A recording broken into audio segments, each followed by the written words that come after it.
Bonjour à tous. Questionnaire entretien. Merci. Aujourd'hui, journée internationale du théâtre. Nous avons voulu organiser cet entretien avec le professeur émérite Whit Mulongo autour de son ouvrage Le théâtre populaire congolais du XXe siècle, langue, langage et discours social. Je ne suis pas en mesure de présenter le professeur, mais ce que je peux dire de lui, c'est qu'il est professeur émérite à l'université de Lubumbashi, critique littéraire, professeur de littérature, romancier, poète et, si ma mémoire ne me trahit pas, la dernière production littéraire, c'est justement Soliles, et par la suite, Non gravide. si dommage je ne suis Style pas là. paragraphe de liste. On Mais parle dans le cadre de la difficilement du théâtre production sans parler de son origine. de la critique littéraire, il y a un ouvrage majeur en sociocritique parce que le professeur lui-même est disciple de Claude Duché. Un ouvrage important dans la sociocritique qui apporte un élément essentiel, un concept essentiel, celui de la transsocialité, justement. Mais aujourd'hui, nous sommes là pour parler de ce livre que j'ai annoncé. Bonjour, professeur. Bonjour. Professeur, je ne sais pas si j'ai tout dit sur vous. Le nouveau romancier m'avait appris que c'est en n'en disant pas qu'on dit tout. Justement. Un professeur qui me disait, entre quelqu'un qui dit voici l'arbre et celui qui se met à décrire l'arbre, Oui. qui aura bien décrit l'arbre? Vous avez tout dit. Vous avez tout dit.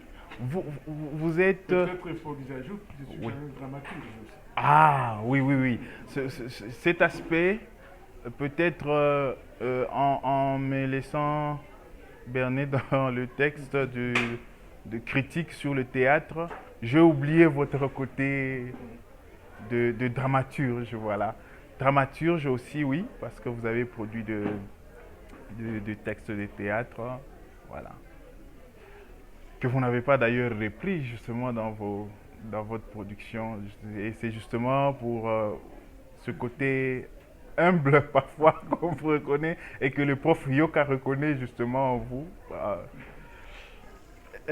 Style normal. Professeur, Style paragraphe de liste. je veux On parle commencer difficilement du théâtre sans par, parler de son origine. Vous les vous appuyez débuts, sur par la le métaphore commencement. de la vie comme un vaste théâtre pour introduire votre ouvrage. Vous Est-ce parlez une manière de pour vous de dire que votre... le théâtre Dans étant une l'introduction pratique déjà de inhérente à votre, l'humanité est né avec le monde. ouvrage. Vous commencez par cette analogie du monde comme un vaste théâtre. Vous ne pouviez pas me louper là. Ouais. Analogie du monde comme un vaste théâtre. Et c'est à partir de là, en évoquant les tragédies qui ont traversé le monde justement à cette époque-là, que vous en arrivez au théâtre. Est-ce que c'est parce que le théâtre est inhérent à la nature humaine? Je commence par cette question-là.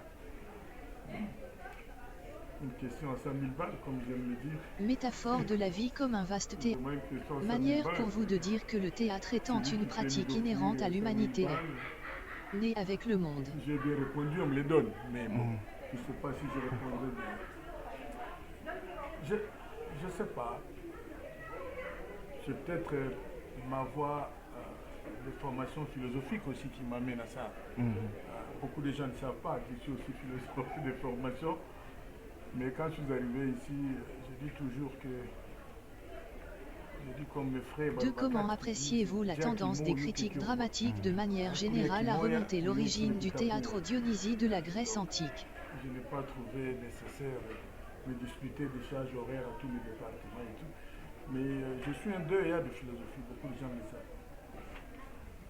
Peut-être ce côté philosophique m'a amené à ça, Oui. à considérer tout ce qui se passe dans la nature, où nous faisons partie en fait Oui. des semences de Dieu comme toutes les autres semences, des semences agricoles, les humains, les inhumains, les animaux, des trucs comme ça. Mais quand vous regardez ce que nous faisons, nous humains, sur cette terre,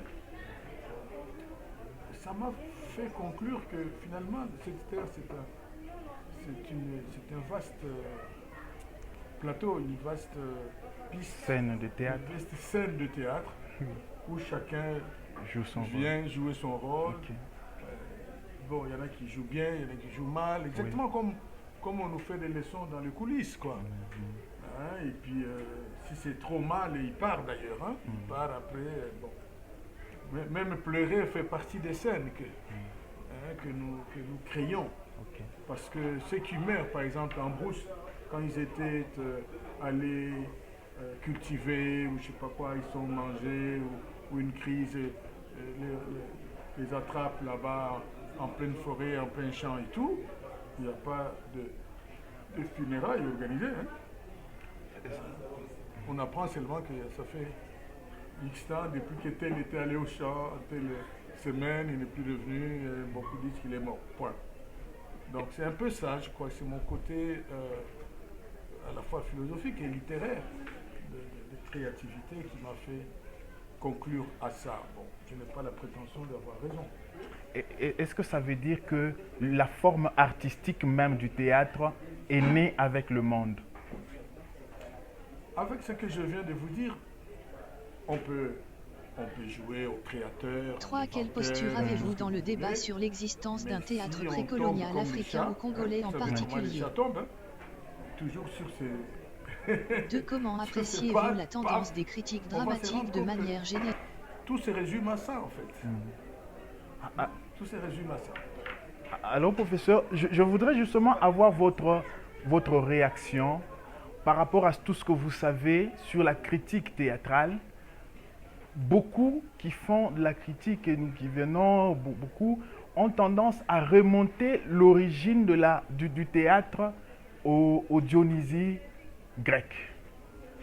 C'est justement, quand j'ai vu votre introduction, je me dis, quel peut être votre avis par rapport à cette tendance à tout remonter à l'origine grecque? Le théâtre vient de Dionysie, grec, bon, soyons tout ça. Sérieux, je pense que nous avons eu du retard sur le plan de la communication universelle. Sur le plan de la communication universelle, dans presque tous les domaines. 3. Quelle posture avez-vous dans le débat sur l'existence d'un théâtre précolonial africain? Avec un grand retard. 2. Conséquence. 3. Quelle posture avez-vous dans le débat sur l'existence d'un théâtre précolonial africain ou congolais en particulier? Le premier des modèles nous ont plus ou moins convaincus que c'est eux qui ont inventé les modèles, qui nous ont amené ça. Et on a bu à cette sauce-là, en fait. Mais en vérité, si on revient même à ce que je viens de dire ici, mais vous ne faites pas attention dans la vie de tous les jours, lorsqu'il y a dans la famille par exemple, il y a un gros malin ou un petit malin qui tout le temps triche, fait ci et tout, même quand il vient dire à son père, papa, à l'école on nous a dit il faut acheter des téléphones pour téléphone seulement Android, pas un autre téléphone pour que nous soyons en mesure de... Mais par moment le père va dire, mais ce type il fait du théâtre. Hein? Oui. Il vous dit ça, il dit ça. La maman dit, non, c'est un comédien. C'est un comédien. Il n'a pas été à une grande école de théâtre, je sais pas. Non. L'observation du fonctionnement naturel lui fait dire ce qu'ils font comme ça là. Ça existe, c'est plein dans notre société et ils font du cinéma. Ce sont les comédiens. Donc, je ne crois pas compris, je crois que je le dis un peu dans mon ouvrage, mais je l'ai dit aussi à ceux qui ont fait des thèses sur le théâtre, comme les Christian Kunda et les autres. Il faut bien faire attention. La vie dans nos sociétés traditionnelles était construite aussi, entre autres, par des côtés théâtreux, si je peux dire ça. Hein, si vous suivez très bien, vous verrez que... Alors maintenant, c'est peut-être la définition serrée, du mot théâtre, hein, qui peut faire qu'on se dise cette forme précise-là du théâtre nous est venue de la période dionysienne éventuellement. Mais chez nous, on va trouver aussi d'autres formes un peu élargies, un peu libertaires hein, du théâtre, mais qui n'a pas été conçu comme un modèle isolé pour amuser ou pour éduquer. Non, mais faisant partie de tous les systèmes d'éducation que les ancêtres ont appelé initiation. Enfin, ce que nous considérons comme initiation. Alors, cette initiation va passer, entre autres, par des scènes que nous pouvons considérer comme des scènes de théâtre de ces temps-là, à ne pas être liées nécessairement au temps dionysien.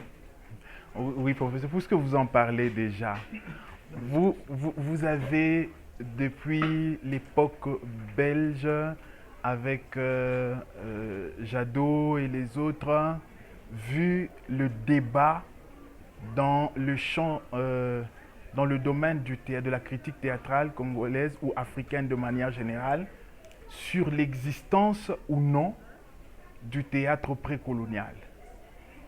Même Julien Mbouangui a fait même toute une thèse justement sur le théâtre traditionnel pour chercher à prouver qu'il existait un théâtre. Mais l'autre marge de critique qui constitue la critique considère qu'il n'y a jamais existé de théâtre, avant la colonisation. Et vous avez, j'ai lu quelque part où, je crois, j'oublie le nom du critique, qui disait, mais quand vous dites que les cérémonies religieuses c'était des théâtres, mais allez dire d'abord à ces gens-là qui font ces cérémonies, dites-leur que c'est du théâtre et attendez leur réaction. Oui, vous voyez, donc moi je voulais avoir votre posture justement dans ce débat. Mais écoutez, mon cher Trésor, c'est pas parce que quelqu'un se fâche, hein, parce qu'on a critiqué son mode de fonctionnement ou son mode de croyance en Dieu, que ça doit nécessairement annuler hein, cette formule. Je ne crois pas.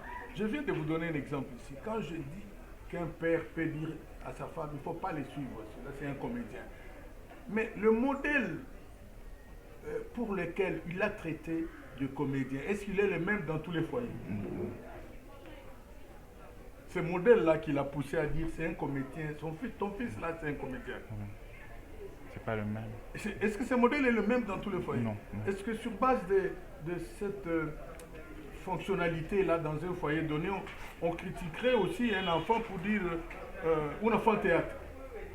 Pas nécessairement. Pas nécessairement. C'est pour ça que je dis. Parlons de la naissance même du théâtre congolais. Vous évoquez une naissance timide du théâtre populaire autour de l'année 1945 avec un affermissement au début des années 60. Yoka et Sana parlent des années 60 pour le théâtre classique alors que Mobian et d'autres chercheurs évoquent l'année 1926. Si on se tourne vers Mwiki Luendey, c'est l'année 1905 et Kizantu qui sont évoqués dans la naissance du théâtre congolais. Dans tous ces débats qui semblent être des incertitudes, peut-on raconter de manière linéaire l'histoire du théâtre congolais? Personne ne peut prédire la période grecque et tout ça. Est-ce que ce théâtre-là est égal à ce que nous appelons aujourd'hui théâtre? Non. Dans les arènes. Dans les arènes, ce qui s'est passé, je ne sais pas si vous avez suivi que maintenant il y a un pays, je ne sais pas lequel, qui a interdit qu'on blesse le taureau et tout le reste et tout ça. Hein? Bon. Ce n'est pas le même modèle. Ce modèle a évolué jusqu'en période coloniale. Et le mouvement colonial va nous apporter ces modèles. Mais si les nôtres, nous qui n'avions rien à voir avec les rites religieux du type chrétien, nous n'avions rien à voir avec ça. Même si je peux énerver certains chrétiens aujourd'hui. Mais je les énerve par... comment je peux dire ça bon, par ricochet, parce qu'ils n'aiment pas reconnaître la vérité. Est-ce que nos ancêtres priaient comme on nous a appris à le faire par le chrétien? D'ailleurs, à l'époque, même quand on disait Jésus est allé à tel endroit, il est allé en Afrique et tout ça. Qu'est-ce qu'on appelait Afrique? C'est pas votre territoire de négro ici. Hein? On appelait Afrique là-bas, l'Égypte, la Libye et tout le reste là-bas, c'est ça l'Afrique. Bon. Mais ce que je voulais dire, c'est que il y a de pratiques. Vous l'avez dit vous-même, il y a des amis qui ont fait des études là-dessus. Il y a de pratiques que notre mode de fonctionnement peut de plein droit considérer comme des pratiques théâtrales. Ça peut plaire, ça ne peut pas plaire. Il y a ça. Par exemple, dans notre théâtre à l'époque, disons, je mets entre guillemets, je ne vais pas froisser les chercheurs, dans ce que nous pouvions appeler comme théâtre, disons, ces pratiques-là. Mais ça intégrait tout le reste, ce que vous commencez à appeler aujourd'hui des éléments du renouveau. Il y a les poèmes, il y a les contes, il y a mais notre discours de ces temps-là, c'était comme ça, le jeu, ce qu'on appelle le théâtre, c'est quoi? C'est le jeu. Le jeu chez nos ancêtres à l'époque comprenait tout ça déjà. La fusion des arts. La fusion des arts.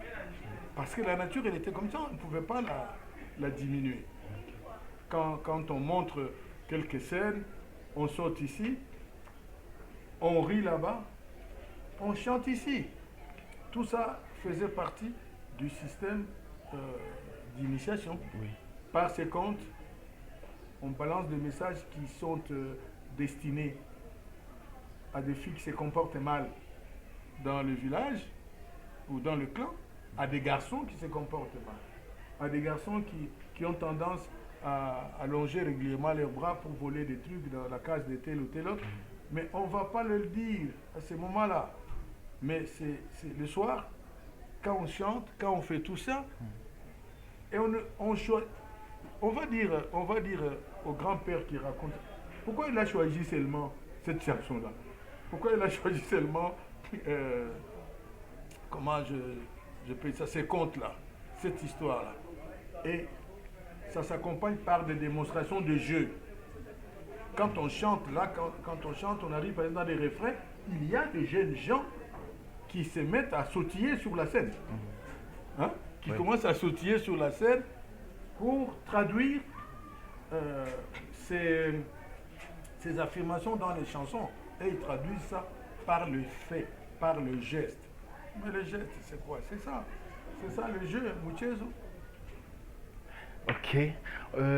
Professeur, pour parler de la naissance du théâtre populaire, vous commencez, où vous situez cette naissance autour des années 45, années 50, années 57 justement, ou 52 aussi, mais son affermissement autour des années 60. Mais lorsque vous parlez du théâtre classique, il est d'abord scolaire, avec le centre que vous situez à Saint-Joseph, 1926. Alors que, lorsque Moukala parle aussi de Saint-Joseph, c'est parfois aussi 1932, Katikiro. Mais le débat, c'est aussi avec la thèse de Mwiki Lundaye, qui ramène le théâtre, la première apparition du théâtre, pas à Léopoldville, mais à Kisantu et en 1905. Alors, dans tout ça, je me posais une question, j'ai dit, est-ce qu'il y a moyen de parvenir à une histoire linéaire du théâtre congolais? Au-delà de tous ces débats sur les terminus. Oui, moi je pense qu'il y a moyen de faire ça, mais il ne faut pas voir dans cette disparité des datations Oui. Une incertitude. Une incertitude. Non, je crois que c'est un problème de découverte selon les recherches. Oui. Vous voyez?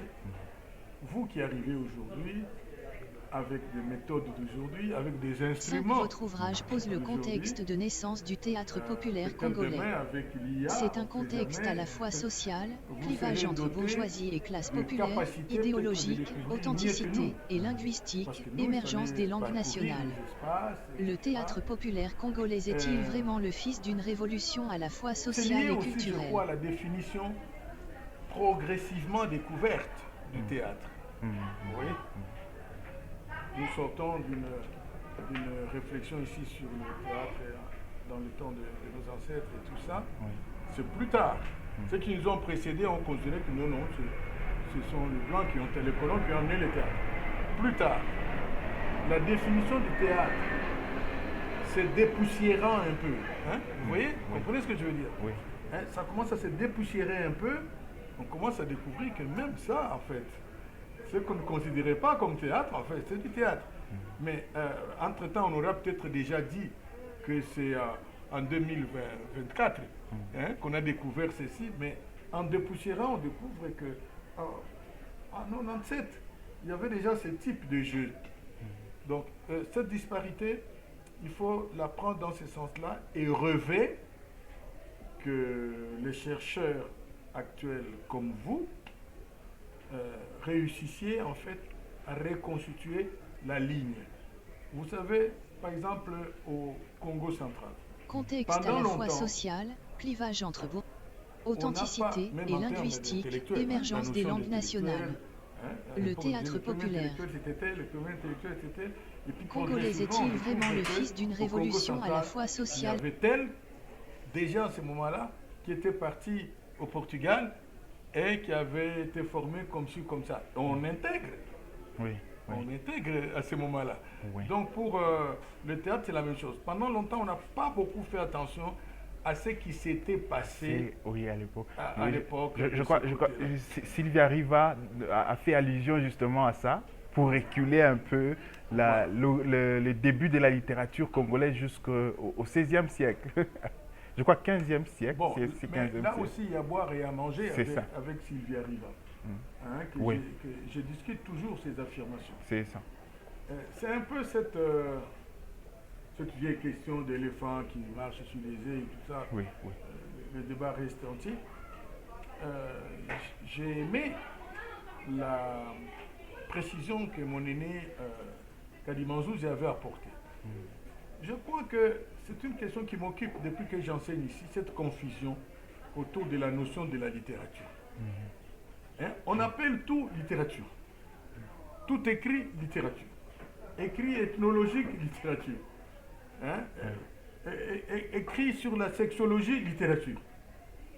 Je crois qu'on doit toiletter tout ça progressivement. Et il y a chez Sylvia Riva un peu ça... préoccupation, notion fourre-tout de la littérature. Il y a des écrits d'ordre ethnologique. C'est à cause de ça qu'on va amener, par exemple, notre aîné de Tanganyika, là, comment il s'appelle? Stéphane Kaouzi. Stéphane Kaouzi. Et on va dire c'est le premier écrivain. Non, il ne faut pas rigoler. Hein? Oui, je crois justement à ce débat. Hein? C'est le premier ethnologue. Hein? Peut-être en tant qu'intellectuel, vous pouvez dire que c'est le premier intellectuel à la rigueur. 5. Votre ouvrage pose le contexte de... dans le détail, à la rigueur. Le premier intellectuel, le premier auteur sur un certain nombre de pratiques de vie chez nous, notamment la pratique ethnologique chez nous, auteur. Et lorsqu'on continue jusqu'aujourd'hui à confondre un auteur et un écrivain, on n'est pas sorti de l'auberge. Oui. Nous sommes dans le théâtre populaire. Professeur, pour commencez votre ouvrage au premier chapitre, vous plantez carrément le décor contextuel. Et 3 contextes sont à l'origine du théâtre populaire. C'est d'abord un contexte social, avec le clivage bourgeois et masse populaire. C'est aussi un contexte idéologique, avec l'émergence de l'authenticité.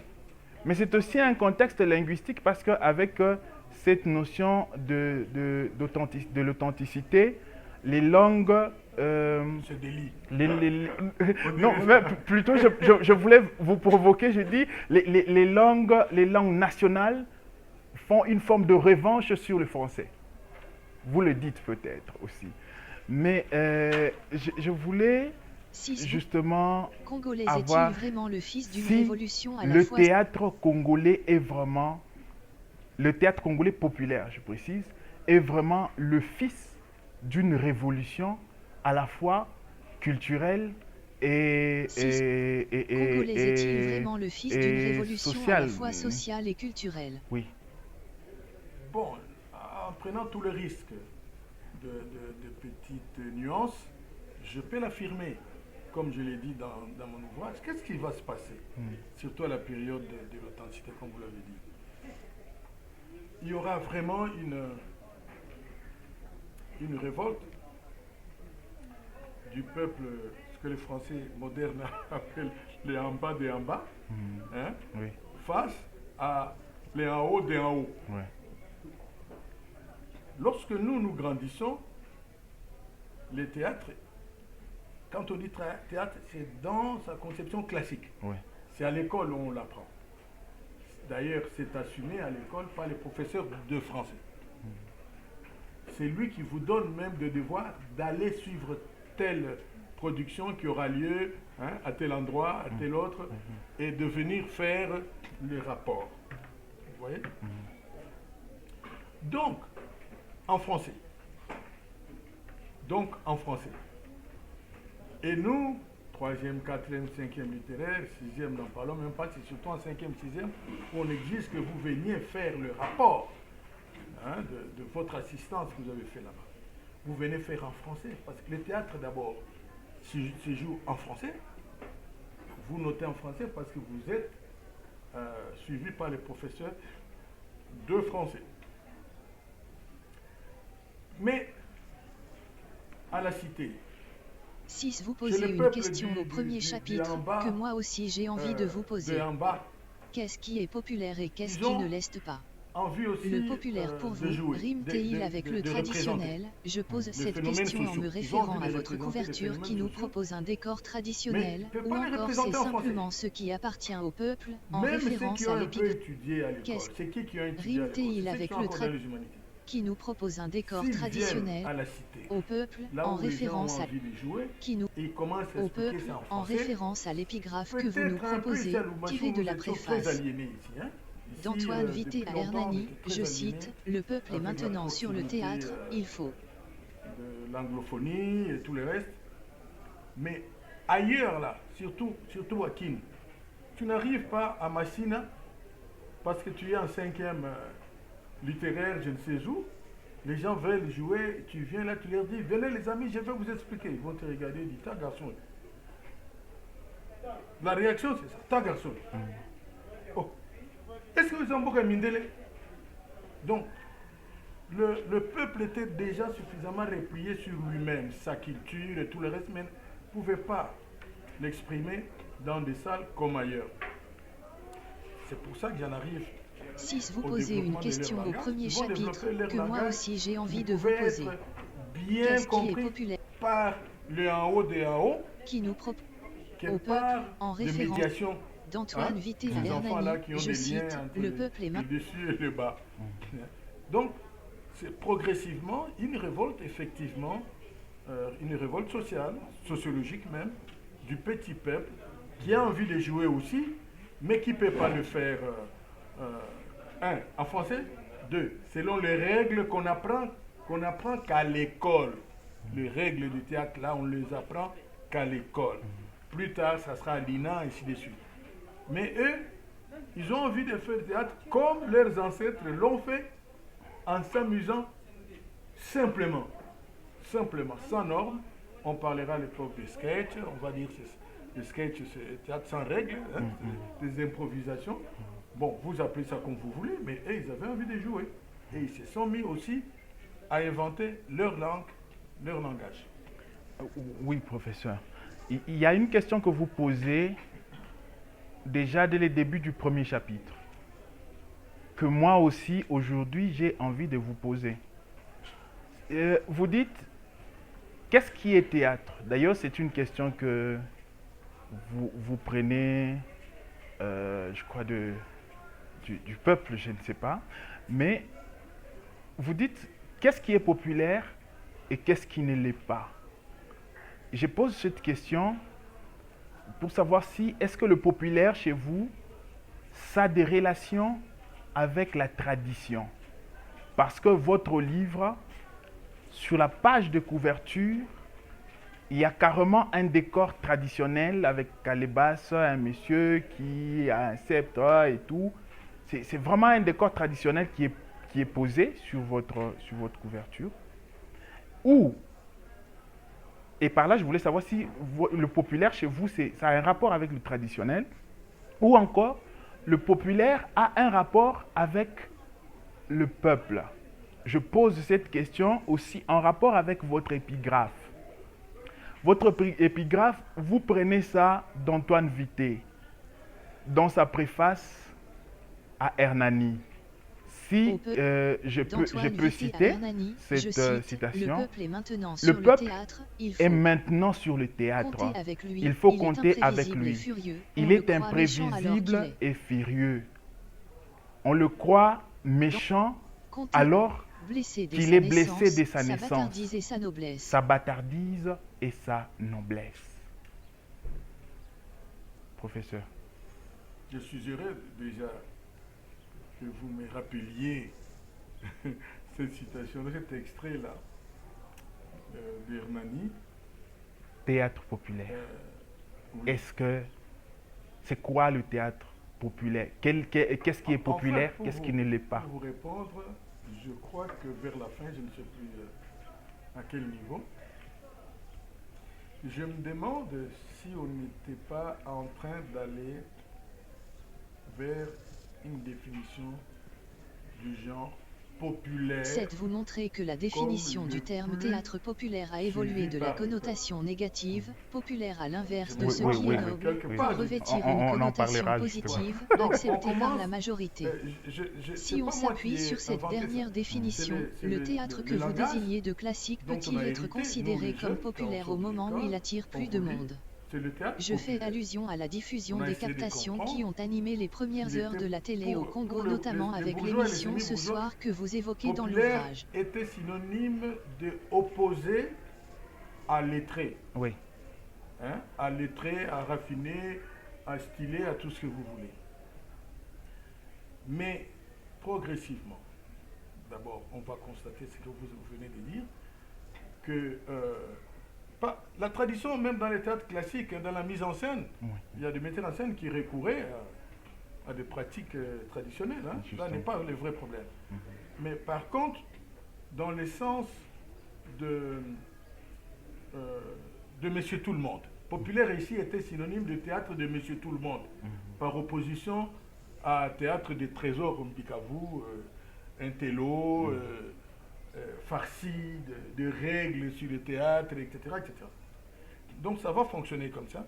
Mais je vais me rendre compte après qu'au fur et à mesure que ce théâtre prenait vengeance, comme l'extrait que vous venez de rappeler, prenait vengeance sur la scène, le peuple qui a commencé d'abord par s'occuper de lui-même, hein, un tout petit peu se foutre de ce que nous étions sur l'échiquier des intellos, on va s'apercevoir que le théâtre dit classique va subir une véritable cure d'amaigrissement, hein, dans les salles.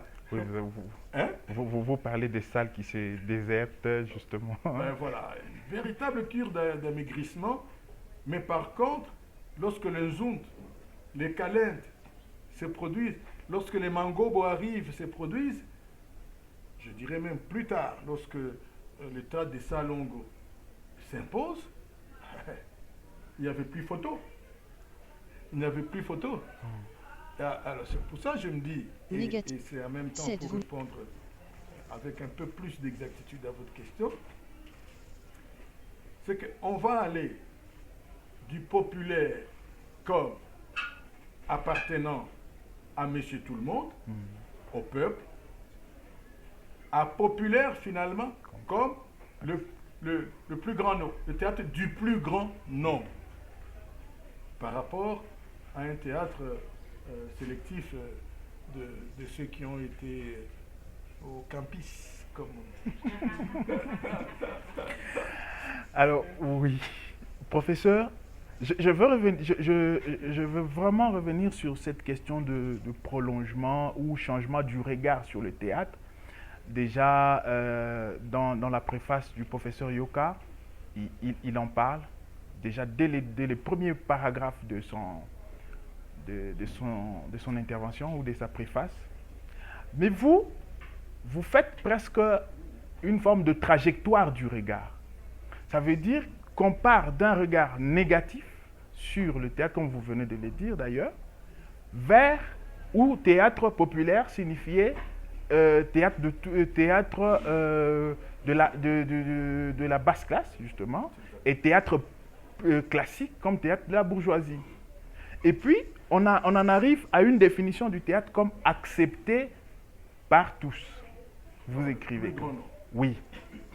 Mais maintenant, je réfléchis un peu à haute voix avec vous, professeur.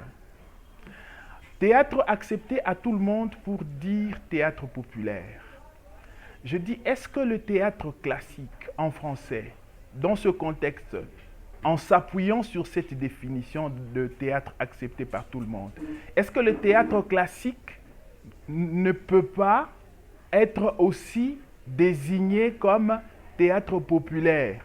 Et lorsque je dis ça, je suis en train de revenir sur je suis en train de revenir sur le phénomène des années 60, où le théâtre classique est diffusé en captation sur les écrans avec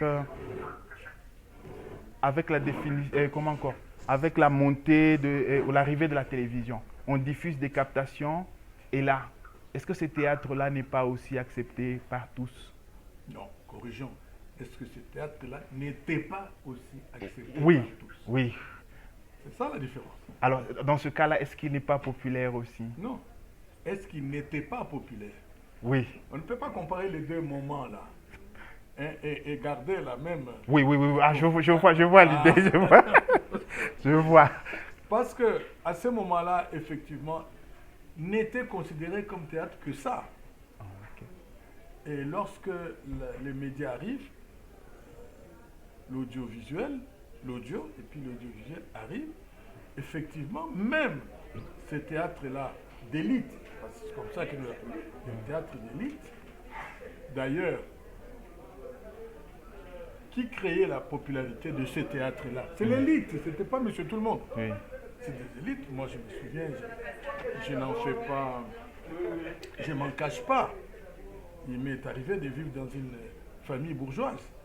Mais ça faisait partie des loisirs des familles de l'élite, les théâtres. Par exemple, le dimanche. Ce soir. Les dimanches, on faisait les programmes, nous les enfants, on demandait l'argent à nos parents, on nous les donnait et on allait voir un spectacle théâtral dans telle salle ou dans telle autre. Ça se faisait ici, ça se faisait à Kinshasa, ça se faisait aussi ailleurs. Donc même le côté populaire là, c'était toujours une popularité restreinte au niveau de l'élite. Ça s'explique, mon cher ami. Je suis en train de comprendre. Quelqu'un de Brondo à ces temps-là. Brondo naissait à peine. Mais quelqu'un qui vient des Brondes, là, qui n'a jamais été Page 2.8. ni à Twendélé, Lorsque ni à vous retracez Weimar, ni l'évolution ailleurs, du théâtre donc n'a jamais appris populaire à et parler même de français, l'ensemble du théâtre il congolais, viendrait vous situez sa en ville trajectoire de Lubumbashi regarder à quel théâtre. Kinshasa, en désignant même, pour ce qui concerne le possible. théâtre Mais populaire, non, Mvankolo et Sadjkat on comme revient pionniers à du notre théâtre époque, populaire congolais. où je dis Au-delà que de l'hommage aux il y a un anciens que problème. vous Moi, j'ai reconnaît l'impression- Yoka, je crois que votre même avec ouvrage vous, on a est-il eu à aussi parler de animé ça. par un souci de Si réhabilitation vous voulez historique? comprendre ces phénomènes qui se posent au niveau du théâtre, il faut le comparer toujours au phénomène musical. Ouais, vous le faites. Hein? Je le fais souvent. Oui, oui. Prenez les Céline Dion, les je ne sais qui, tout le monde là, c'est bien, c'est connu et tout ça, et même Aimé ici, mais Aimé dans quel cercle? De l'élite. Le cercle d'élite. Ça fait partie des éléments qui définissent un civilisé. Hein? Par exemple, un enfant civilisé, c'est celui qui sait écouter la chanson de Céline Dion, qui sait écouter les enfants des autres. Peut-être aujourd'hui on peut y ajouter les Gims et tout. Mais le peuple, lui, si on dit ce soir qu'il y a un concert dans cette ville, les Kinois appellent ça Koti à Libaya. On dit dans cette ville il y a concert, on met les Libaya dans un coin gauche, c'est Céline Dion qui joue. On met à droite un Libaya, on dit c'est Fali Ipupa qui joue. Allez, entre nous soit. Où est-ce que ça sera populaire dans le sens où nous l'entendons ici? Quelques intellos qui doivent montrer qu'ils sont de la civilisation élevée, ils pourront aller du côté civilisé. Mais le peuple, lui, peut-être même à pied, il va commencer très tôt à Kamalondo là-bas, à pied, parce qu'il ne doit pas rater Fali. Vous mettez je ne sais qui à gauche, un Américain ou je ne sais quoi, mais vous mettez ici les rois de la forêt. Mais les gens, les types là de la Kenya, ils préféreront aller, même si c'est en brousse dans la forêt, ils préféreront aller voir les rois de la forêt. C'est presque le même mécanisme qu'on vit aujourd'hui. On a beau aimer notre théâtre classique parce qu'il nous a formés, on a grandi avec ça et tout le reste, mais ce qui se passe, c'est que le côté populaire n'est plus possible comme dans le vieux beau temps. Le côté populaire va du côté de Nzembela, n'est-ce pas? Ouais. Ça va du côté de l'autre là qui a un faux nom kassayen mais qui ne l'est pas là. Ça va aller du côté de Manseba. Hein, et tant d'autres, hein, je m'arrête juste quelques noms qui me viennent à l'esprit. Mais vous mettez, allez même je sais que il y a ma grande dame qui va aller bientôt à l'Institut français. Vous mettez les Libaya ici, Manseba. Vous mettez les Libaya ici d'une troupe théâtrale classique. D'ailleurs, le SIC et les autres devraient commander des travaux comme ça, travaux pratiques, Oui. pour aller voir ceux qui participent d'un côté, ils sont de quel rang social, Dans le de cadre quel la niveau réception. d'études. Hein? Dans le cadre de la réception. Dans le cadre de la réception, dans le cadre des études de la sociologie de la réception, Oui. je crois que c'est des genres d'études qu'on peut faire. C'est un peu ça ce que je voulais montrer. Je pense que il faut qu'on précise ce qu'on entend par populaire aujourd'hui. Ah ouais. Aujourd'hui, si c'est toujours dans le sens de plus grand nombre, le classique ne peut plus l'être. Bon, et puis, est-ce que c'est important que ça le soit nécessairement? Non. Je crois que ce qui compte maintenant, c'est servir ceux qui ont accédé à ce type de théâtre, hein, qui cherchent le type de message, les types d'expression, qu'ils soient 6, 15, 20, tout ça. Je crois qu'on ne doit plus voir ça dans le sens de populaire, Page 1. suivi par un plus grand Page nombre, 2.8. un plus petit nombre. Lorsque Non. vous retracez Maintenant, on doit l'évolution voir ça du théâtre plutôt dans le populaire sens et même de l'ensemble du attiré théâtre par quoi? congolais, vous situez sa trajectoire de Attiré par quoi? Lubumbashi à Kinshasa. Donc, si je comprends, professeur, c'est que d'abord la notion du populaire est une notion à la fois dynamique et complexe. Parce que au-delà de l'amener sur le terrain de plus grande masse, vous l'avez amené sur le terrain accepté par tous. Mais maintenant, je vous sens l'amener sur le sens de l'esthétique. C'est-à-dire, c'est l'esthétique qui porte le populaire, apparemment, dans votre dernière intervention. C'est-à-dire, les traits du populaire, du peuple, sont dans le théâtre, dans l'écriture ou dans la représentation et tout ça. Oui, je précise là-dessus. La problématique du langage reste intacte exactement comme je l'avais pensé avant. La problématique de la langue et la problématique du langage restent entiers. Quand vous allez dans Page 2.8. le théâtre Lorsque populaire, vous retracez l'évolution du théâtre populaire et même de l'ensemble du théâtre congolais, vous situez sa trajectoire de Lubumbashi à Kinshasa, en désignant même, pour ce qui concerne le théâtre populaire, Vankolo et Sadjkat comme pionniers du théâtre populaire congolais. Au-delà de l'hommage aux anciens que vous reconnaissez Yoka, votre ouvrage est-il aussi animé par un souci de réhabilitation donc, historique? Celui qui va suivre les langages de M. Tout-le-Monde ira beaucoup plus dans le populaire. Ça va, professeur. On reviendra sur l'esthétique, mais je vous pose d'abord cette question.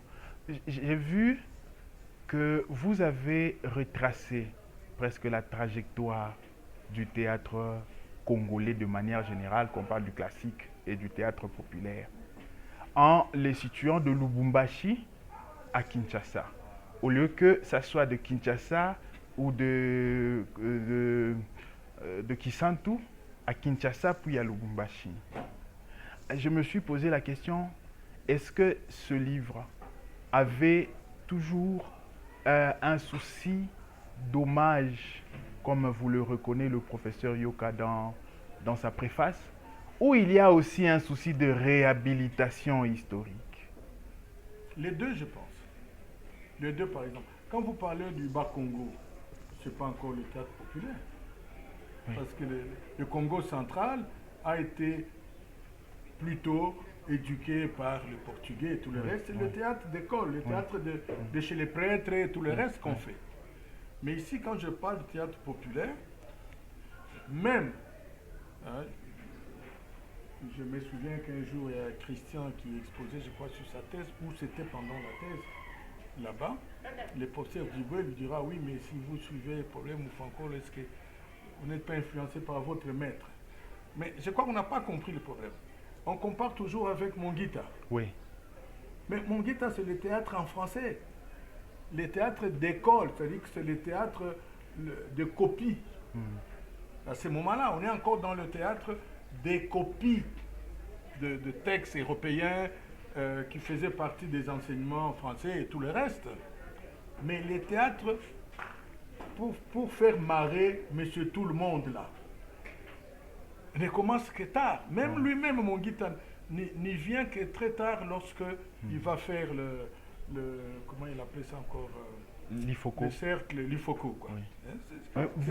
Vous discutez d'ailleurs cette posture, parce que lorsque vous dites l'Ifoko créé en 55, et vous dites que non, 55, c'est pas le début du théâtre populaire, parce que déjà en 52, Moufankolo jouait du théâtre formalisé ici.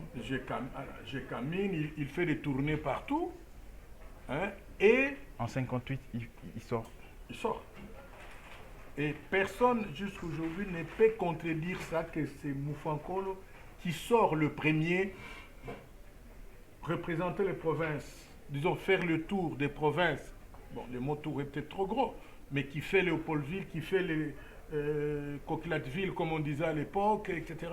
Il n'y a pas un autre acteur qui fait ça. Ne serait-ce que dans le sens de l'importance du travail. Personne avant Moufankolo ne quitte le pays pour aller représenter notre théâtre en Belgique. Professeur, en écrivant ça, vous écrivez même, il y a un point, je crois, sur le vrai début du théâtre populaire. En vous attelant justement sur cette question du début du théâtre populaire, avez-vous quelque chose en ce moment-là, à revendiquer ou à corriger en ce moment-là? Bon, la correction, c'est ce que j'ai essayé de faire. C'est qu'il faut qu'on arrête de faire passer Monguita pour le leader, le pionnier du théâtre national, parce que il a fait le rapport entre théâtre classique et populaire, vous le montrez un tout petit peu comme conflictuel. C'est en réaction contre le théâtre bourgeois que le populaire est né. Le paroxysme de ce conflit est atteint avec ce que je pourrais qualifier de la bataille de la RTNC, où en 1975 le théâtre de chez nous naissait pour concurrencer l'émission Ce Soir. À l'inverse de cette réalité, vous montrez l'énorme contribution du théâtre classique au populaire, notamment avec l'apport technique de l'INA et la transmutation des acteurs du classique vers le populaire.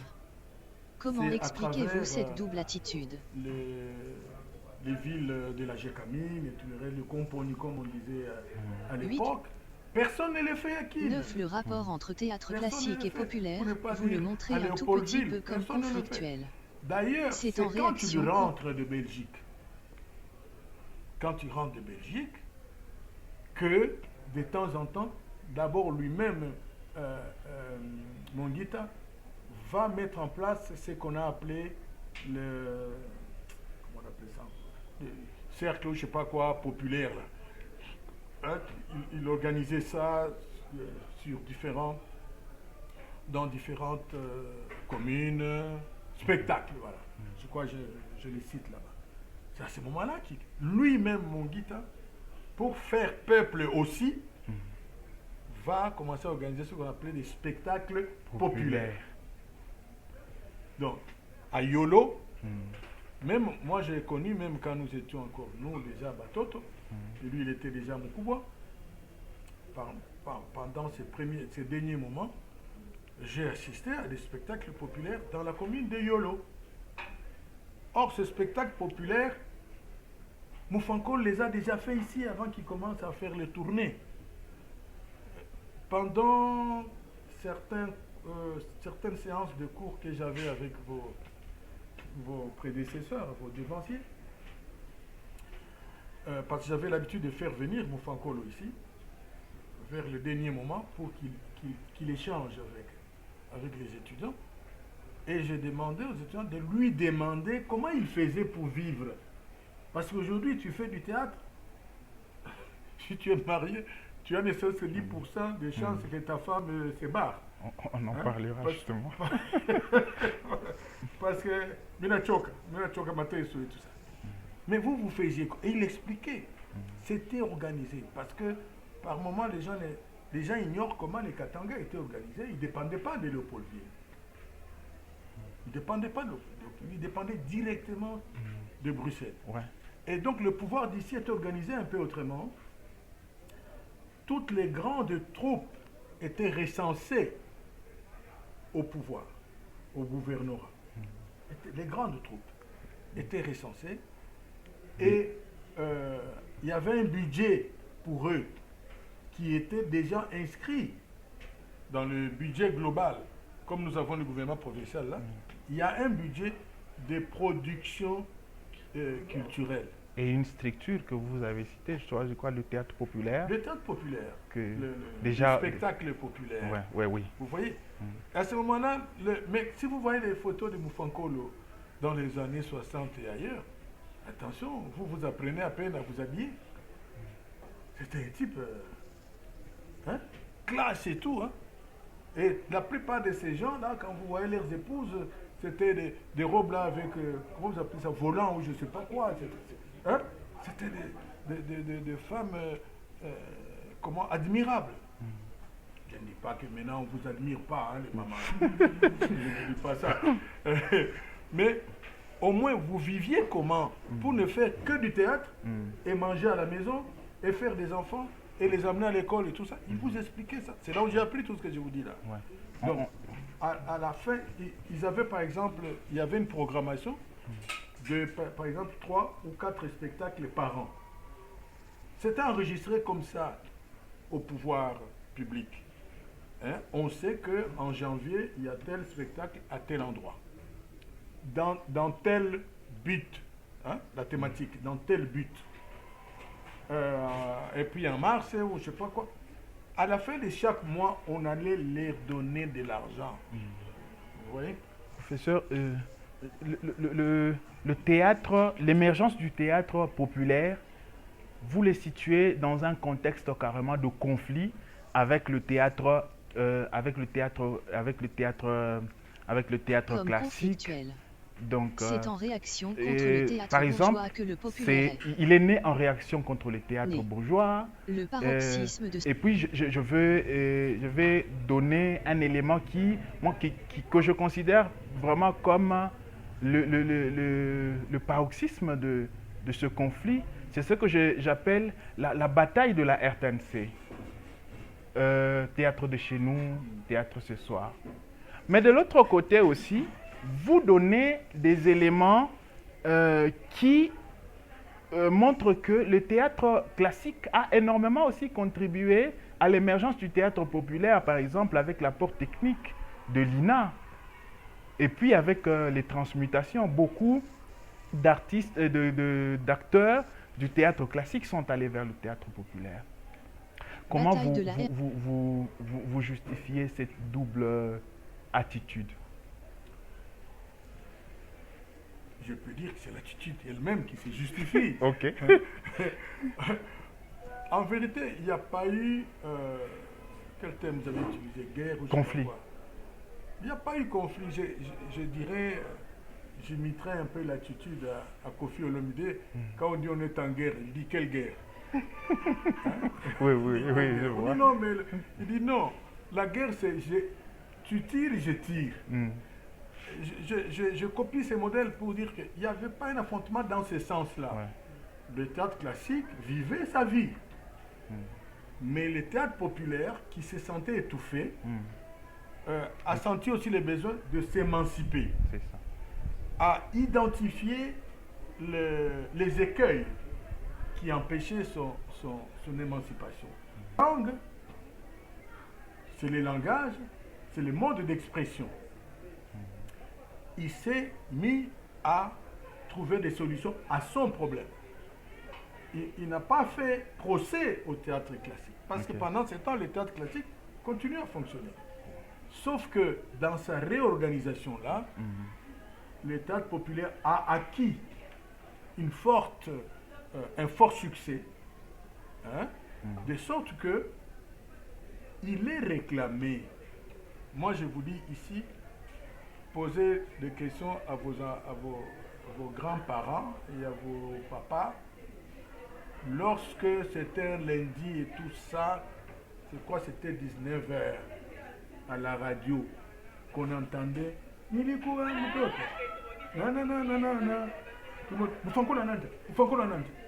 Donc, il n'y avait pas une guerre avec qui que ce soit, non. Le besoin devenait énorme. Oui. Tout le monde sortait de la maison quand il n'y avait pas de radio là-bas. Il dit maman, Nico quoi, Toto, Julien. Mais en 75, professeur, à la RTNC, Kitenge Sana, comment je vous vois venir. Salongo, ce soir, oui, il y a eu bataille, il n'y a pas eu bataille. Mais vous ne pouvez pas arriver là si vous ne comprenez pas d'abord ce qui a précédé. Oui. Ce qui a précédé, c'est que de plus en plus, le besoin de l'expression populaire du théâtre a tellement grandi. PMC 10 pour parler du rapport de la politique avec le théâtre, vous évoquez les échos qu'a eu la pièce quand les FX s'affrontent d'Éric Tendedu sur le pouvoir en place, les problèmes que connaît Kitange Sana à cause des certaines de ses pièces à la télé, mais vous n'hésitez pas de faire voir comment à son tour le théâtre a subi les influences du pouvoir et comment le théâtre a servi le pouvoir, notamment en parlant de l'intervention de la troupe Salongo à Kisangani. Le rapport entre politique et théâtre est de quelle nature selon vous? Il y a un budget général pour vous permettre de payer des agents et puis peut-être quelques matériels. Et même l'achat des matériels, c'est programmé. C'est peut-être après 10 ans qu'on va renouveler les matériels. Mais ils vivent surtout avec les publicités. Surtout. Donc, il faut, mais pour que les gens, ce qu'on appelle les annonceurs. Donc ils vivent mieux, ils apportent un mieux à partir des interventions des annonceurs. Vous voyez? Et comme ici, un jour, je ne sais pas si j'ai le droit de citer les gens, Forest veut faire passer ceci, etc. Alors, il doit payer. Il y a telle société, ainsi de suite, télécom, des sociétés de télécommunications. Mais à ce moment-là, quelles étaient les émissions qui pouvaient faire entrer de l'argent à la voix du Zaïre? Vous voyez où je voulais en venir? Oui, oui, oui. Donc, lorsqu'on dit Mufanko Nananja, et à Kinshasa on dit Mulangia Pembe. Mulangia Pembe qui commence. Mulangia Pembe, c'est feu l'oncle des artistes et musiciens que vous aviez connus là. Makoma. Les Makoma. Oui. Mulangia Pembe s'appelait justement Makoma. Et donc les réalisateurs, comme les Kitenge-san, ils multiplient leurs ardeurs parce que par cette émission-là, on peut avoir des annonceurs et on peut avoir quelque chose. D'ailleurs, aujourd'hui, ça a pris d'autres ampleurs, du genre Mabanga. 10 pour parler du rapport de la politique avec Mais le théâtre. Vous évoquez les échos qu'a eu la pièce quand les effets s'affrontent d'Éric Tendedu sur le pouvoir en place, les problèmes que connaît Kitange Sana à cause des certaines de ses pièces à la télé. Mais vous n'hésitez pas de faire voir comment à son tour le théâtre a subi les influences du pouvoir qui reçoit je ne sais qui, etc. Parce que quand il dit Kanyera arrive, maintenant il est devenu une grande vedette. On va l'accueillir dès l'entrée là-bas, soyez les bienvenus, etc. Anakonako déjà assémé, tu as fait partie de ceux qui l'ont fait arriver là-bas, et en sortant, il dit prenez votre transport, prenez des trucs comme ça.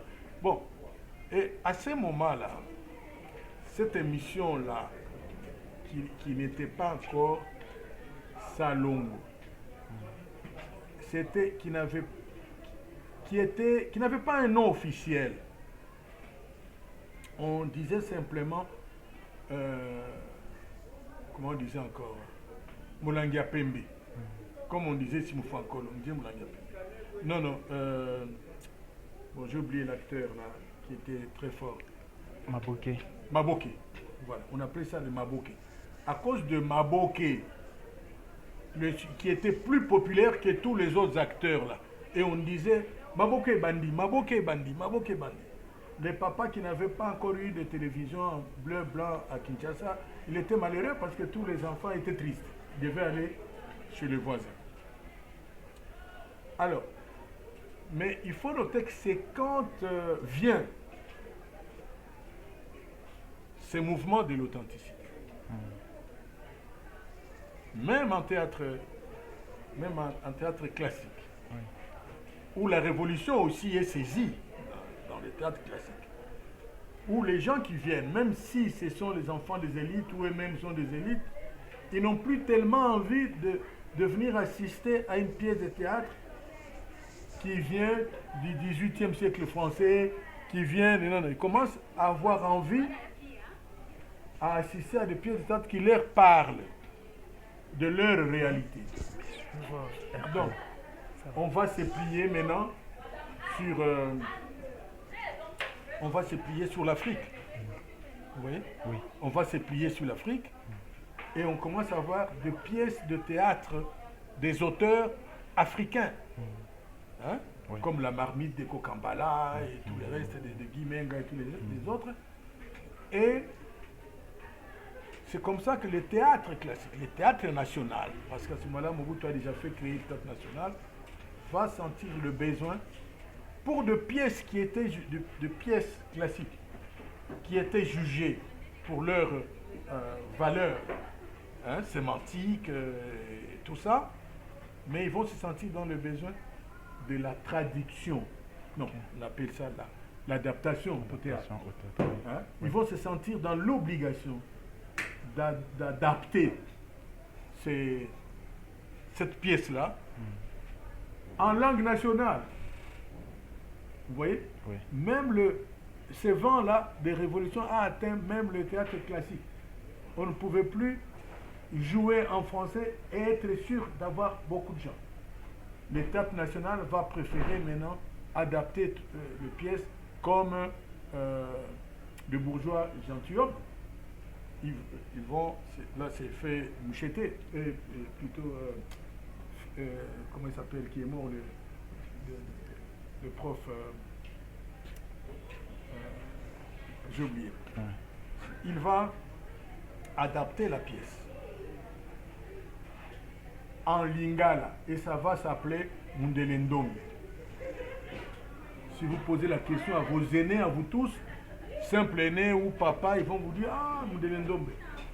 Jusqu'à Lubumbashi, on a aimé ça. Vous voyez, à ce moment-là, à la rigueur, je peux reprendre votre notion là de combat, ou je ne sais pas comment bataille. on l'a dit, de bataille. À ce moment-là, on peut dire que le théâtre d'élite a compris aussi qu'il fallait se nationaliser un peu. Vous voyez, oui. S'adapter.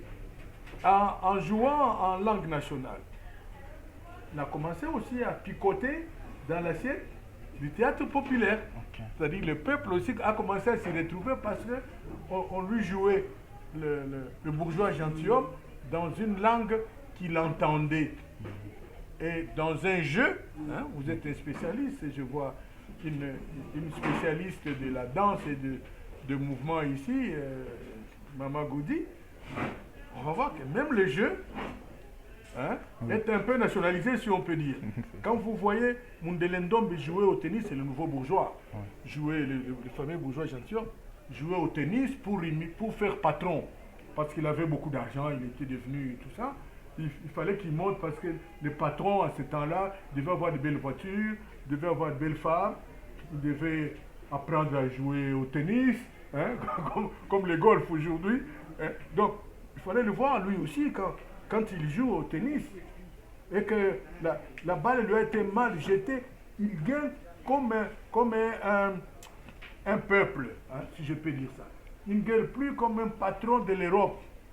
Il gueule comme un patron de Brondola qui est devenu patron maintenant. Quand tu le gueules, on sent toujours que son côté peuple revient à la surface. Et ça, les gens ont aimé. Donc, ça devenait leur propre histoire aussi. Je pense qu'il y a même peu de gens qui ont pu, à la fin, savoir que Mundelendombe n'était autre qu'une adaptation du bourgeois gentilhomme. Non, tellement ils avaient intégré ça, c'était leur propre histoire. Professeur, il y a aussi le rapport entre politique et théâtre. Bon, pour parler de manière générale, vous évoquez l'influence qu'a eu le théâtre sur la politique en parlant par exemple de la pièce de Eric Tandundu, Quand les Afriques s'affrontent. Il a connu des problèmes avec cette pièce-là. Il y a aussi Kitengesana lui-même qui, après des représentations à la télé et tout ça, pouvait connaître justement des problèmes par rapport à tel thème qu'il avait. Mais de l'autre côté, vous montrez aussi que le théâtre a servi à la politique, comme toujours, on l'a démontré avec la promotion du bon bouddhisme et tout ça. Mais vous évoquez un élément important, c'est la troupe Salongo qui va intervenir à Kisangani. Alors moi, je voulais juste vous poser la question de savoir la nature du rapport entre la politique et les théâtres. Elle est comment selon vous? Je peux parler de complicité, hein, parce qu'il y a une chose. Moi, j'ai fait partie des jeunes qui ont combattu Mobutu, mais qui, en tant qu'intellectuel, en tant que chercheur, arrivent toujours à faire la part des choses. 11 certaines troupes populaires sont élevées dans votre ouvrage. Mobutu a fait en culture. 10 pour 11 certaines troupes populaires sont élevées dans votre ouvrage au rang d'institution. Je cite la troupe Vankolo, Mabok, Enzwa, Salongo, Sambol Lisano. On peut l'aimer ou ne pas l'aimer comme individu, comme acteur politique et tout le reste. Bon, par la même occasion, la RTNC semble avoir joué un rôle économique majeur dans le maintien des troupes. Comment fonctionnent économiquement les troupes à cette époque que couvre votre recherche? C'est lui qui a construit ça. Hein? Le bâtiment de... comment on appelle ça, Kinshasa? Le palais du peuple. Oui. Bon. Donc vous dites que le rapport est de complicité. De complicité. C'est-à-dire que il a fait des choses tellement intéressantes pour les hommes de culture. Les hommes de culture ne voyaient pas nécessairement la dimension politique, s'il vole, s'il fait quoi, il a arrêté qui, tout ça. Les hommes de culture 11 certaines troupes populaires sont élevées dans votre ouvrage au rang d'institution. Je cite la troupe Vankolo, Mabok, Enzwa, Salongo, Sambol Lisano.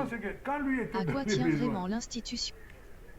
Que la culture vienne l'appuyer dans tel acte sociopolitique qu'il posait, il recourait aux hommes de culture et les hommes de culture y allaient. C'est pour ça que je dis là que lorsque, après la guerre, il avait besoin qu'on ramène tous ceux qui, comme aujourd'hui d'ailleurs, qu'on ramène tous ceux qui avaient fui, qui avaient quitté la ville et tout le reste, qui étaient en brousse. Quand il avait voulu que les gens reviennent, il a appelé, il savait que si on dit aux gens, la troupe Salongo populaires sont vient de Kinshasa, va jouer, les gens vont venir. Et pendant ce temps-là, certaines troupes populaires sont élevées dans votre ouvrage au rang d'institution. Je cite la troupe Vankolo, Mabok, Elzoa, Salongo, Sambol Lisano. Professeur, il y a votre troisième chapitre. C'est sur les institutions.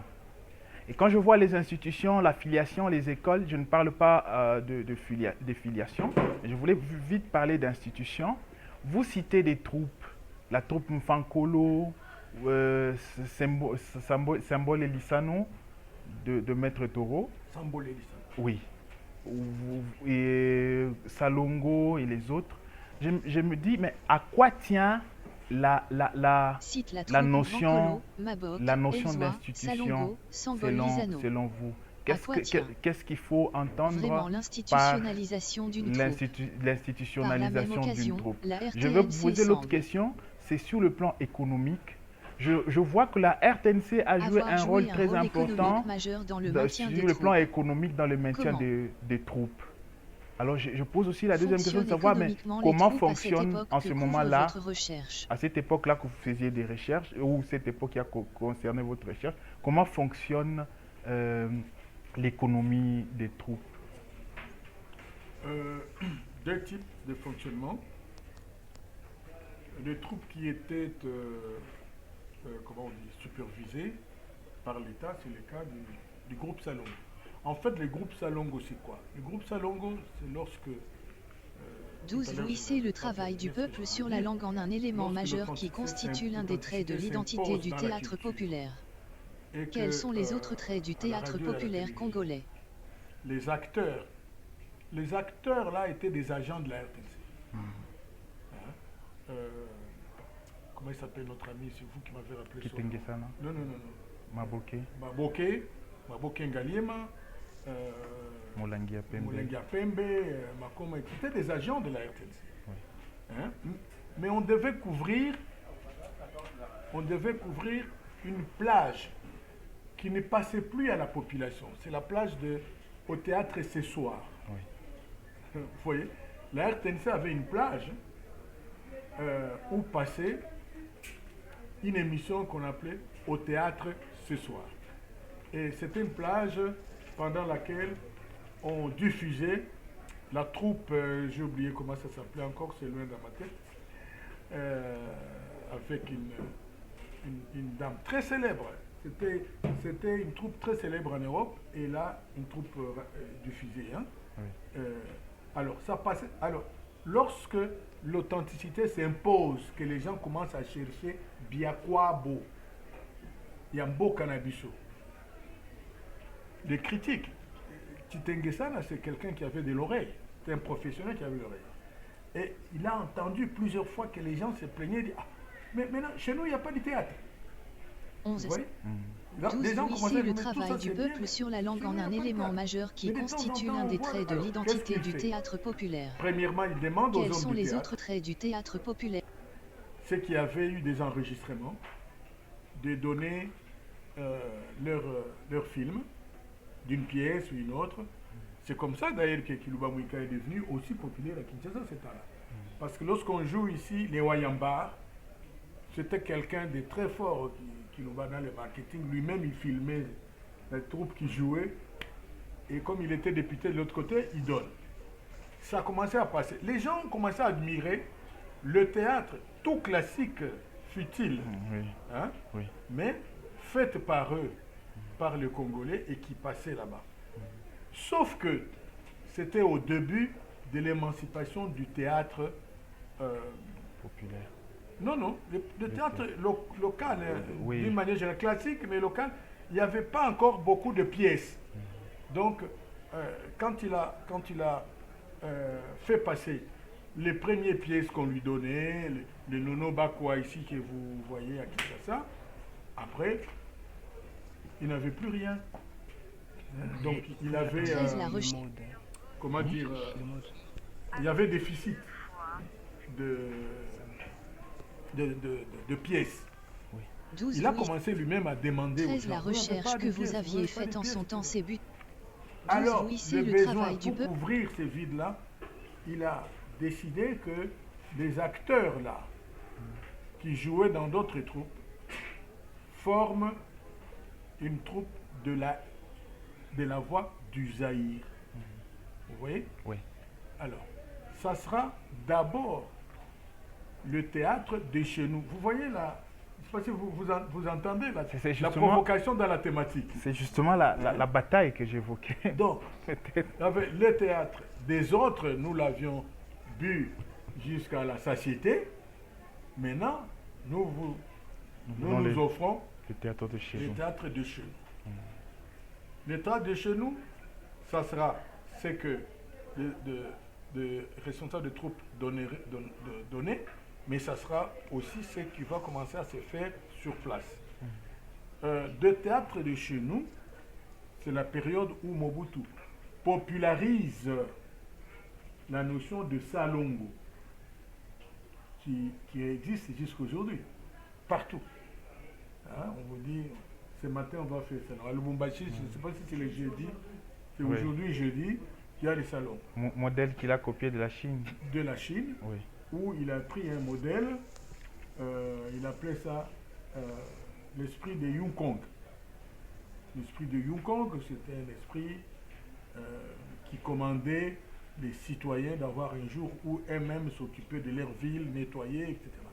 Alors, comme le boulot, le travail en lingala classique, ça s'appelle salongo. Salongo, ça veut dire travail. Donc il va appeler son esprit à lui, au lieu de dire aussi l'esprit de Yukong, parce qu'il n'était plus à Yukong, hein, il va appeler ça l'esprit de salongo, chaque samedi, etc. Alors, Chitengesana va aussi s'inspirer de ça. Le travail du... Le théâtre de chez nous 11. Va revêtir 12. Vous hissez le travail du peuple sur la langue en un élément majeur qui constitue l'un des traits de l'identité du théâtre populaire. Quels sont les autres traits du théâtre populaire congolais? Beaucoup c'était des agents intérieurs ou internes plutôt à la voix du Zaïre, mais elle va aussi engager d'autres acteurs qui s'est distingués à gauche et à droite, qui vont faire partie. Alors ceux-là étaient pris en charge par l'État. Mais les autres, c'était des privés purs, qui ne vivaient que des sponsors. 12. Vous hissez le travail du peuple sur la langue en un élément majeur qui constitue l'un des traits de l'identité du théâtre. La langue ici est à la fois parmi les éléments qui suscitent l'avènement. Je dis parmi, justement, parce que ce n'est pas les seuls éléments. Parmi les éléments qui suscitent l'avènement du théâtre populaire. Mais la langue constitue aussi un des traits caractéristiques du théâtre populaire parce que le dramaturge travaille la langue, travaille sur la langue. Vous prenez par exemple des emprunts que le Quinois font avec des concepts des termes que par exemple cop ou mystique, qui, sur le plan sémantique, va subir de modifications. Mais quels sont les autres traits du théâtre populaire? D'abord, je vais mettre l'accent sur ce que vous venez de dire. Les Quinois, c'est des gens qui aiment énormément leur langue, contrairement à nous. C'est seulement maintenant qu'on commence à penser que nous pouvons aussi aimer les Swahili. 13. La recherche que vous aviez faite en son temps s'est butée à l'absence des ressources nécessaires à l'élaboration de cet ouvrage. Ensuite, le théâtre populaire... 12. 13. La recherche que vous aviez faite en son temps s'est butée à l'absence des ressources nécessaires à l'élaboration de cet ouvrage. Ensuite, le théâtre populaire ne bénéficie pas encore à l'époque d'une considération favorable auprès des critiques. Comment avez-vous concrètement mené vos recherches sur le terrain dans un tel contexte? Les Quinois, c'est le contraire. Les Quinois, c'est quand vous parlez trop français que vous les énervez. Vous les énervez. Bon. Donc, ils aiment tellement leur langue que ils ont, volontairement ou involontairement, contribué à faire connaître cette langue au plus grand nombre aussi. En même temps que ça constituait une sorte de barrière aussi pour ceux qui ne faisaient pas d'efforts pour connaître la langue. Je me souviens, nos aînés, quand ils nous ont pris à Kin, quand ils vous entendaient parler lingala, ils s'est fâché. C'est quoi ça encore? On a dit qu'on était à Mangala. Ça, c'était nos aînés à la maison. Mais eux, c'est comme ça. Faites attention, c'est un exercice que je vous laisse. Suivez très bien les débats politiques qui se passent sur le plan national entre ceux qui répondent à l'appel du chef de l'État pour le gouvernement, je ne sais pas comment, l'Union nationale, et ceux qui refusent. Ceux qui refusent, même quand ils sont en train de parler français, ils vous disent toujours Bolamba, Bolia. Ça, c'est nouveau. Ça, c'est nouveau. Il n'y a pas 6 mois qu'ils ont inventé cette locution. Donc, Moupik et Moukoulé. Alors que, en disant tout simplement, on ne viendra pas, on n'entrera pas dans votre gouvernement, ça suffirait. Non, non. Et il ponctue avec ça. Bolo Banabango Balamba Balia. Dites-leur qu'ils préparent et qu'ils mangent. On ne leur demande pas de nous associer à leur repas. Donc ça c'est le quinois. Ça fait qu'effectivement, le travail sur la langue a beaucoup porté le théâtre national, mais aussi sur l'acteur. Okay. Mais aussi sur l'acteur. Je vous l'ai dit il n'y a pas longtemps. L'acteur a essayé d'être un peu... d'être local aussi. Oui. Hein? Même quand il jouait le rôle. Imitation des accents. Ben voilà. Ils ont invité, voilà. Hein, il y a des textes que nous vous apprenons, que nous apprenons nous-mêmes, hein, avec des accents que nos amis linguistes nous ont donnés. Mais le quinois va peut-être commencer à dire les mêmes choses, mais avec son accent. Je me tue souvent à vous dire ça en termes de remarques. Le quinois va, ah mon cher, sois le bienvenu. Parce que le I là, oui. C'est la même chose que I. Alors, ces frères peuples, quand ils entendent ça, c'est entre eux, ça passe. Alors que nous, on nous a appris à être corrects. Vous dites que le travail, le théâtre populaire, c'est la langue, c'est l'acteur, c'est la mise en scène, les lumières, les costumes aussi, c'est tout ça, c'est populaire. Tout à fait. Et ma dernière question, professeur, vous avez, j'ai trouvé beaucoup d'informations dans votre ouvrage, mais vous dites, comme Antoine Moukilou dans sa thèse, comme beaucoup d'autres, Sylvia Riva, les autres, qu'il y a une forme de carence de documentation. Surtout en ce qui vous concerne, vous étiez pratiquement le premier à aborder la question du théâtre populaire. Et de l'autre côté, il y a un regard négatif sur le théâtre contemporain. Comment avez-vous, techniquement, en tant que critique, travaillé dans ce contexte? Comment avez-vous fait votre recherche? D'abord, je pense qu'on ne peut pas avoir un regard critique sur le théâtre contemporain. Contemporain, ça veut dire maintenant. Oui. Or, tout est fait à un hier et un aujourd'hui et un maintenant. Même le théâtre lui-même, d'ailleurs, tout ce qui a occupé notre causerie ici, démontre qu'à un moment donné, il y a une autre aventure qui est née, qui est partie, qui n'était pas nécessairement, qui n'existait pas, un mode de fonctionnement théâtral qui n'était pas là avant. Donc, on ne peut pas combattre le théâtre contemporain. En même temps, ça, mais comment j'ai travaillé, j'ai simplement considéré que le théâtre classique avait déjà fait l'objet de beaucoup de réflexions en termes d'articles, de ceci et tout. Mais il y avait un pan de notre théâtre qui montait, qui saisissait la population, mais dont on ne parlait pas nécessairement en bien. Parce que, comme je l'ai dit, théâtre populaire à ce moment-là était synonyme de théâtre de Monsieur Tout-le-Monde, du en bas, des en bas. Hein?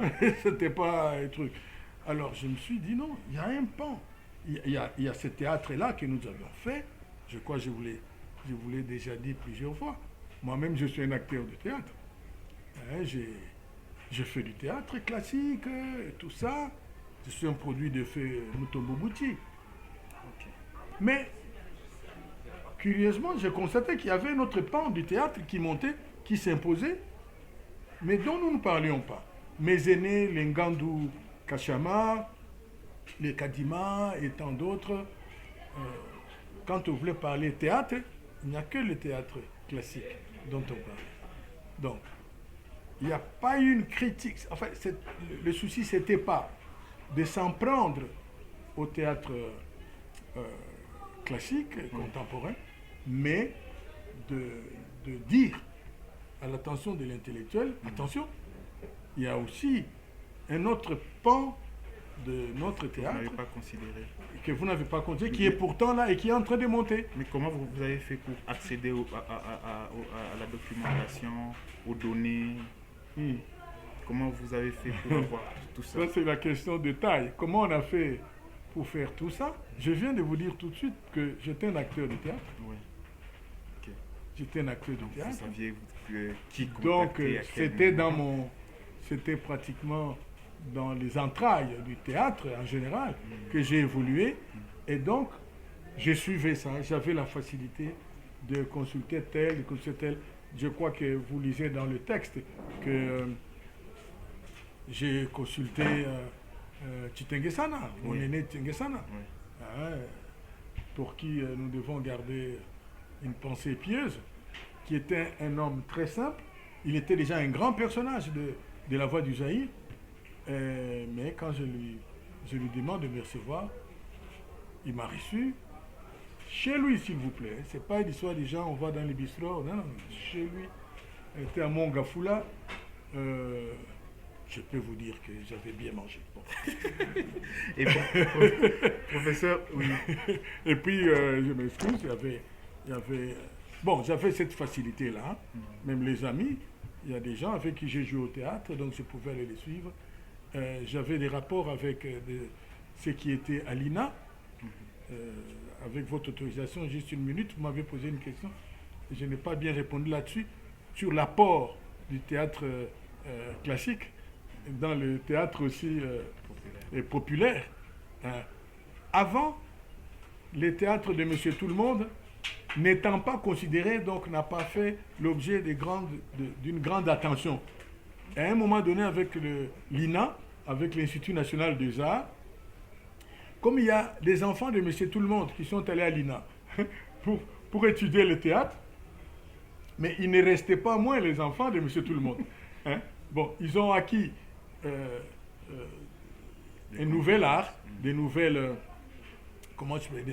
instruments modernes du théâtre et tout ça, mais étant toujours les enfants de Monsieur Tout-le-Monde, donc liés au théâtre du peuple, entre mille guillemets, qu'est-ce qu'ils ont fait?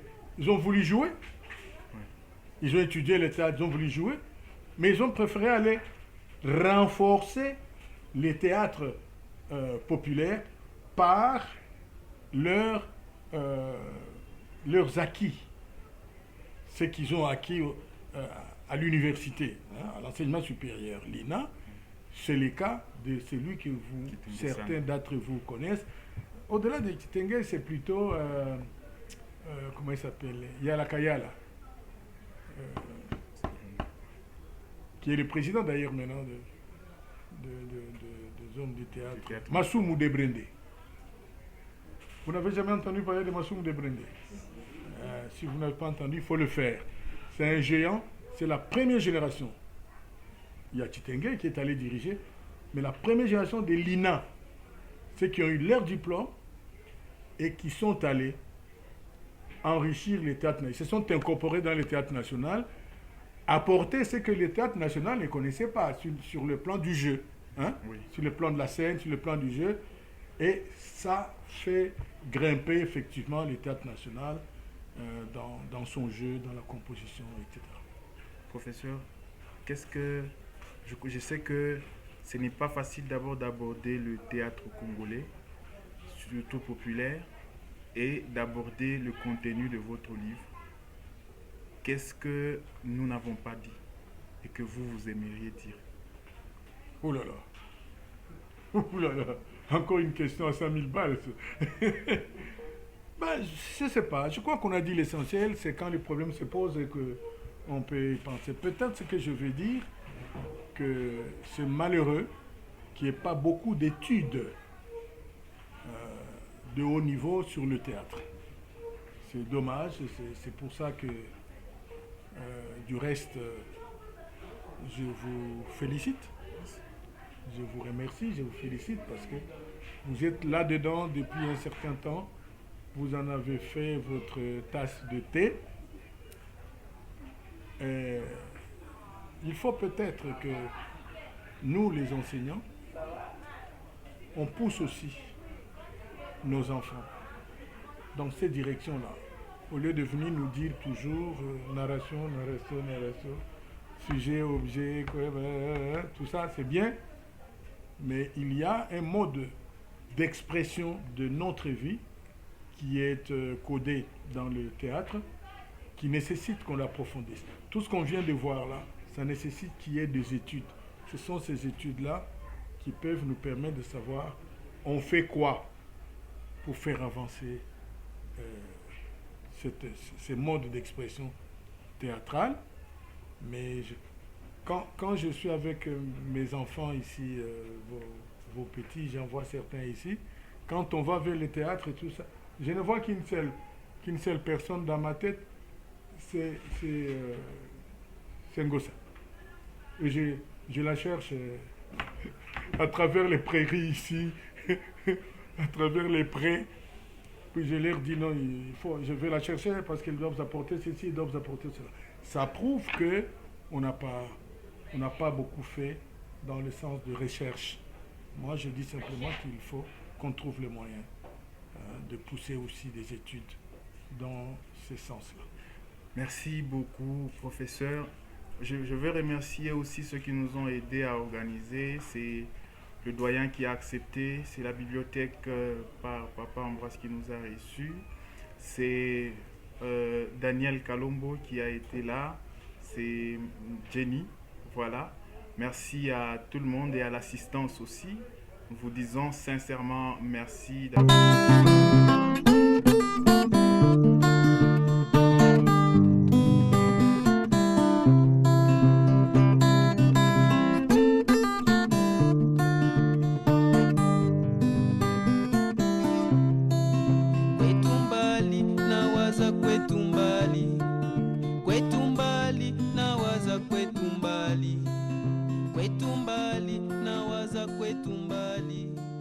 Kwetu